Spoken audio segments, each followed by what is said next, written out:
Hello বন্ধুরা, আজকের ভিডিওটা খুবই স্পেশাল একটা ভিডিও। এই ভিডিওটা স্পেশালি ভোলে বাবার ভক্তদের জন্য। তোমরা হয়তো জানো যে চড়কে এরকমভাবে ঘোরানো হয়, পিঠে বড়শি ফুটিয়ে এরকমভাবে মানুষটাকে ঘোরানো হয়। এটা একমাত্র ভোলে বাবার ভক্তদের পক্ষেই সম্ভব।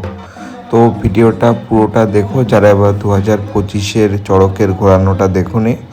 তো ভোলে বাবার জয়। অ্যান্ড ভিডিওটা পুরো দেখো, কিভাবে ঘোরায়, কিভাবে বড়শি ফোটায়। ভিডিওটা শেষ পর্যন্ত দেখো।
সবাই তো কত ছোট